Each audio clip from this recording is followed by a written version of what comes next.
E então, ordens de serviço. Ordens de serviço são ordens de distribuição de serviço. Pessoal, ordem de serviço é aquele papelzinho em que se avisa qual é a atividade que um determinado agente público deve executar. As ordens de serviço, elas são consideradas como ordens específicas. Que é um exemplo de uma ordem de serviço? Não é uma ordem de serviço de direito público, mas é a ordem de serviço que nós mais temos acesso à nossa casa. Sempre que a gente pede a instalação de algum serviço, sei lá, internet, telefonia, vem o funcionário da empresa, realiza a instalação e pede que você assine um papelzinho, comprovando que você obteve a prestação de um serviço. Aquele papelzinho é a ordem de serviço. Todos os dias, quando o funcionário ele chega para trabalhar, ele recebe a ordem de serviço do dia. Ordem de serviço é isso, é o ato administrativo de distribuição de serviços. Ainda temos os memorandos e ofícios. Pessoal, memorandos e ofícios são atos administrativos de comunicação.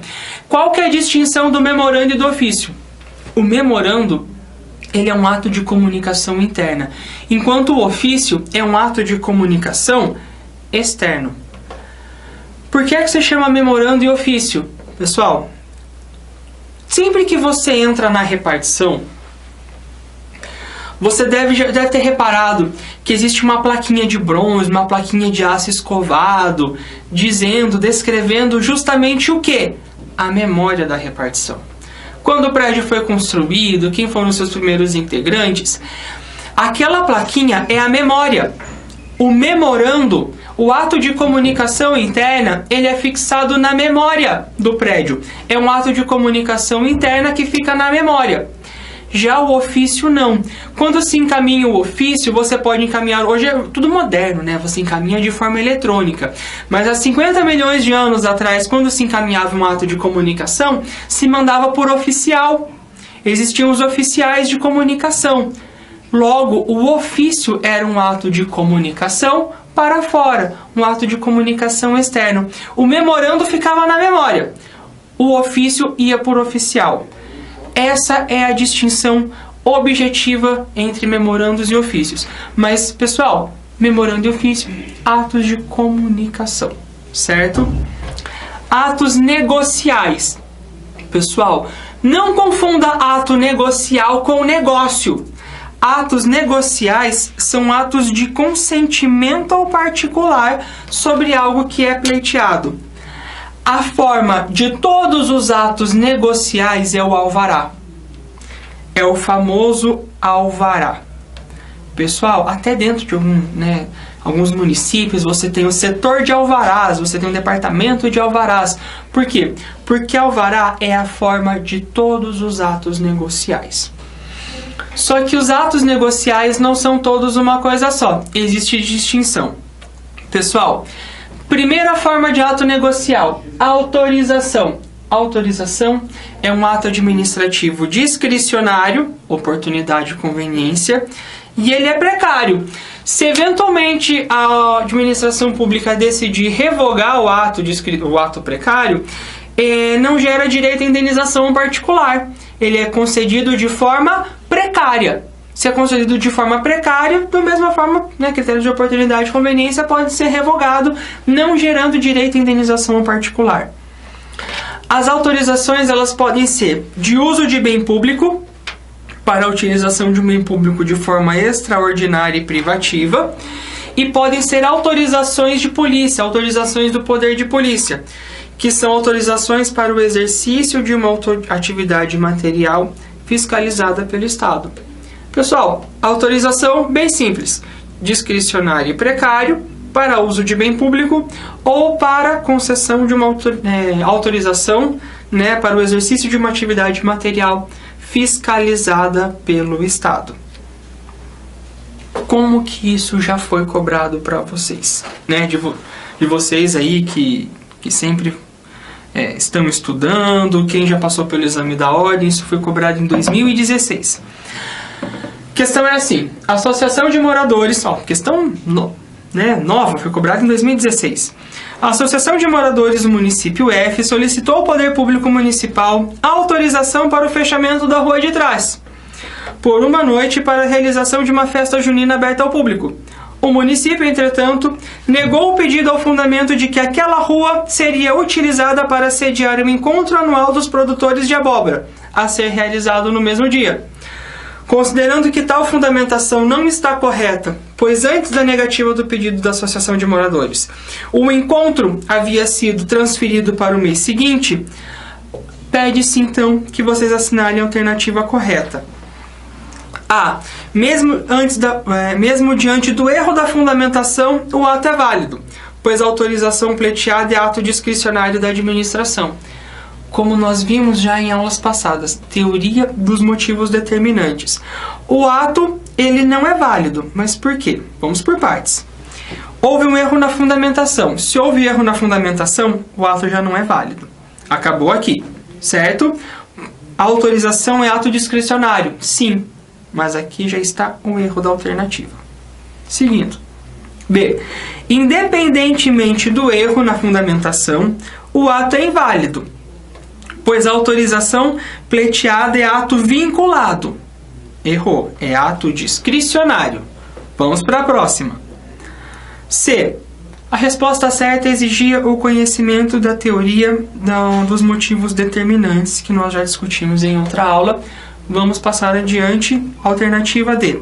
A despeito do erro de fundamentação, o ato é válido, pois a autorização pleiteada é ato vinculado. Aqui já está o erro. Pessoal, a autorização é ato discricionário e precário. Não pode errar isso. Permissão. Permissão também é um ato discricionário e precário. Só, pessoal, por favor, até coloquei uma caveirinha aqui para vocês, tipo danger, danger. Não confunda a permissão de serviço público com permissão sendo ato administrativo. Desculpa. Permissão de serviço público é contrato. Permissão, como ato administrativo, é permissão de uso de bem público. Permissão, contrato, permissão, ato. Permissão, ato é permissão de uso de bem público, de forma extraordinária e privativa. Aí você vai me falar assim, professor, você falou 2 slides atrás, né, um pouquinho mais aqui. Autorização é discricionário e precário. Autorização de uso de bem público é um ato discricionário e precário para utilização de forma extraordinária e privativa. Aí você lá na frente fala, permissão é ato discricionário e precário quando de uso de bem público de forma extraordinária e privativa. Poxa, qual que é a diferença de uma autorização de uso de bem público e de uma permissão de uso de bem público, se ambos são discricionários e precários para a utilização de forma extraordinária e privativa do bem público? Pessoal, é o interesse. A autorização, ela serve para atender um interesse predominantemente particular. Já a permissão se faz para a concessão de um interesse de um particular, mas há concorrentemente um interesse público. Deixa eu dar o seguinte exemplo para vocês. Se vocês quiserem se casar na praia, você quer fechar a praia, porque afinal você não quer no seu casamento que qualquer pessoa entre lá. Você imagina, você tá casando, aí passa um cara lá, tipo, né, na filmagem do casamento, tudo lindo, cadeirinha branca, flores. Aí de repente no meio do casamento passa aquele cara vendendo casquinha, óculos, água de coco, refri, cerveja. Você não quer isso no seu casamento.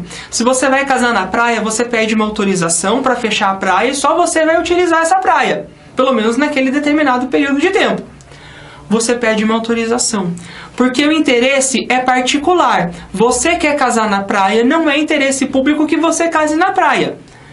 Agora, se você quer realizar um evento cultural na praia, uma competição de surf, se você quer fechar um determinado espaço da praia para fazer algo que é de interesse coletivo, promoção de esporte, cultura, se você quer utilizar uma pracinha aí na sua cidade para fazer uma feira de artesanato, pessoal, há um interesse público concorrente aí, porque é de interesse da coletividade que se faça uma feira de artesanato que pode atrair turista que venha consumir os produtos dos artesãos locais. ao interesse público concorrente. A distinção da autorização de uso de bem público para a permissão de uso de bem público reside no interesse. Se o interesse for predominantemente particular, você tem que fazer um pedido de autorização. Mas se o interesse concorrente for interesse público, e for um interesse público, né, que, convenhamos, interesse público relevante, não é falar, também interesse público que as pessoas se casam e tenham filhos, porque os filhos... Pessoal, não estamos falando disso. Interesse predominantemente particular e autorização. Mas se tiver interesse público, aí a permissão de uso de bem público, certo? Porque tem interesse público. Aqui você pode, para casar na pracinha, autorização. Para fazer uma feira de artesanato na pracinha, permissão, certo? Pessoal, seguindo. Além da autorização e da permissão, nós temos as licenças. Licença é ato que sempre decorre do poder de polícia e serve para o controle do exercício de uma atividade material fiscalizada pelo Estado. Professor, novamente, qual a diferença entre a autorização de polícia e a licença, se ambas se destinam ao controle do exercício de uma atividade material fiscalizada pelo Estado? Pessoal, licença é sempre ato vinculado. Pensa na licença profissional, que você está aí estudando, né, está assistindo esse vídeo para obter.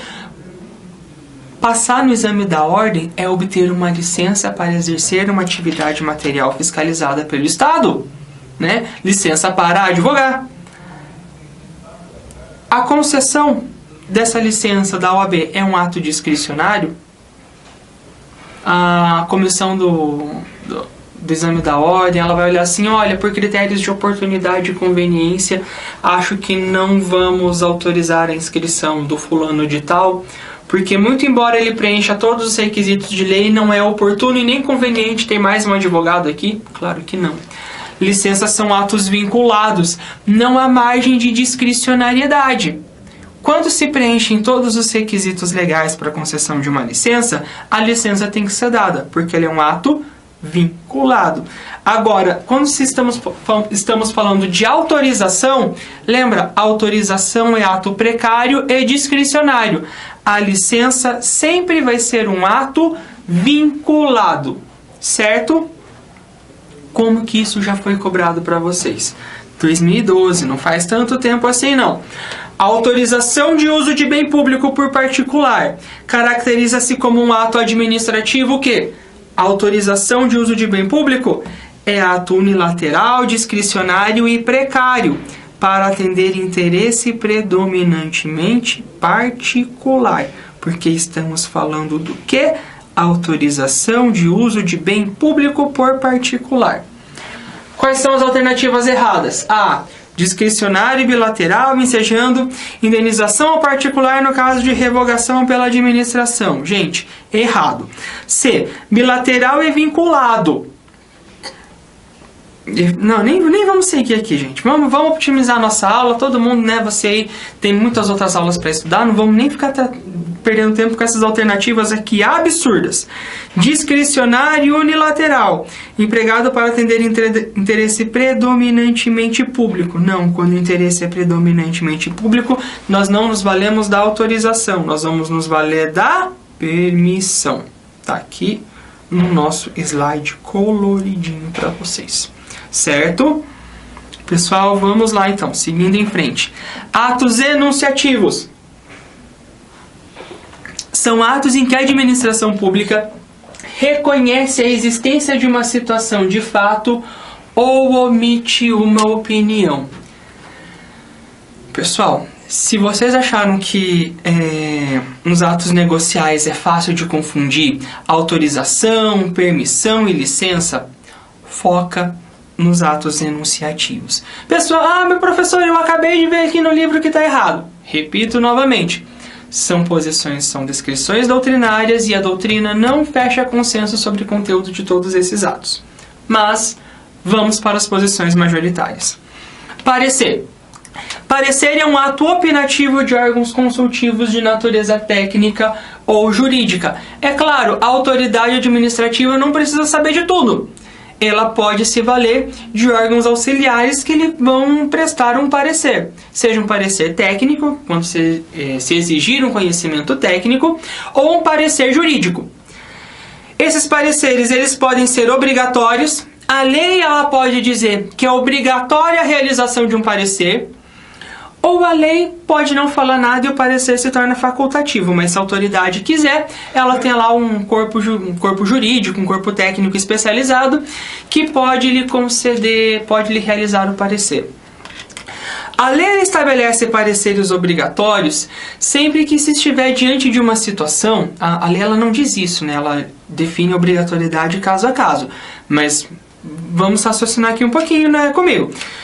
O parecer, ele se torna obrigatório dada a relevância jurídica e a notoriedade de que talvez a autoridade administrativa não tenha o conhecimento necessário. Então, numa licitação, eu sempre vou encaminhar a apreciação do corpo jurídico para dizer se a licitação atendeu todos os requisitos de lei. Né? Nem toda autoridade ela tem que ser formada em direito. Então, os pareceres podem ser obrigatórios quando definido na própria lei. Se a lei não falar nada, é facultativo. Cabe à autoridade administrativa, se tiver um certo receio, não se sentir segura para tomar uma decisão naquele momento e quiser uma opinião técnica ou uma opinião jurídica, ela pode encaminhar ao órgão consultivo, né? Um órgão técnico ou procuradoria jurídica. Atestado. Pessoal, isso é muito simples. Ato e forma quando a administração pública verifica uma situação de fato para depois atestar com fé pública. No atestado não existe prévia documentação.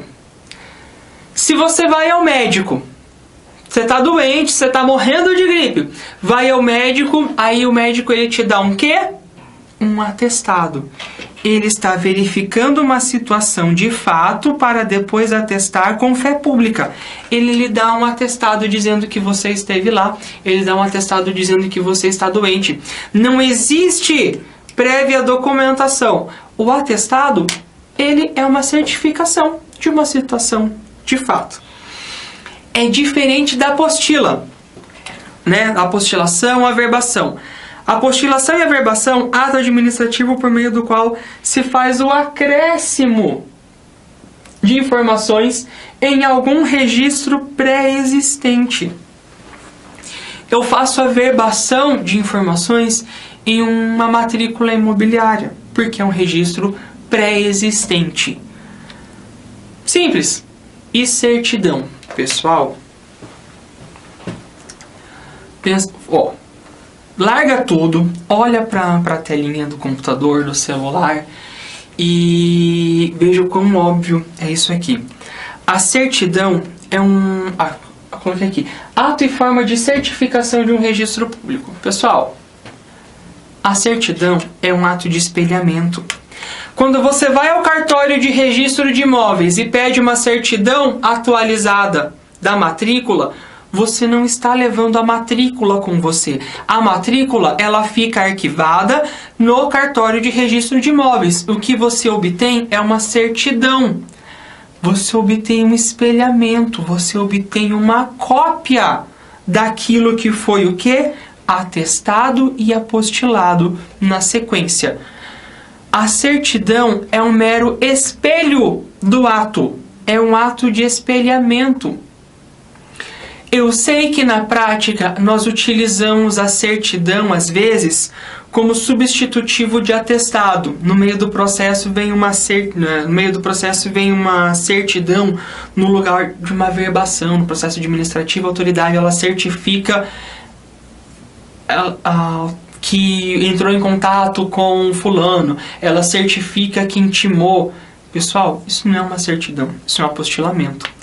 Mas o que é popular, o senso comum, a gente tem que se desprender a isso. A gente tem que tentar olhar as coisas de uma forma técnica. Você que está estudando aí para se tornar advogado e talvez no futuro almeje alguma carreira pública, queira prestar concurso, você não pode tratar atestado, averbação e certidão como se fosse uma coisa só.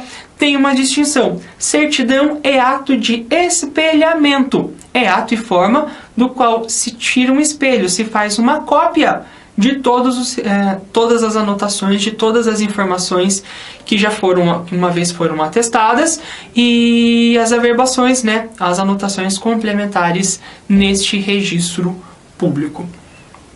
Pessoal, ainda temos os atos punitivos, que decorrem da manifestação do poder de polícia. Sim, porque para ter punição tem que ter fiscalização e procedimento administrativo prévio. E já que estamos falando de procedimento administrativo prévio, pessoal, os atos punitivos sempre vão depender de devido processo legal, né, em que se assegure contraditório e ampla defesa.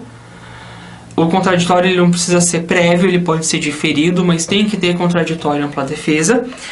E os atos punitivos têm que ser aplicados, eles têm que ser estabelecidos com proporcionalidade. Por quê? Porque não é qualquer coisinha, por exemplo, que pode resultar numa demissão ou numa cassação de uma licença. A punição ela tem que ser aplicada com proporcionalidade e sempre como resultado de um processo em que se assegure contraditório e ampla defesa. Certo? Pessoal, ficamos por aqui. Espero que tenham gostado da aula. Qualquer dúvida, qualquer sugestão, crítica, escreva, mande para nós. Vocês podem me encontrar nas redes sociais, Thierry Zamboni Cotinda, no Facebook, também estou no Instagram, pode me procurar lá. E se gostaram da aula, por favor, compartilhem com os amigos, façam sua inscrição no canal da Cultive.com e vejo vocês na nossa próxima aula, certo? Dando continuidade então ao nosso estudo, nosso curso preparatório para a primeira fase do exame da OAB nas disciplinas de Direito Administrativo. Um beijo para todos e até a próxima. Tchau!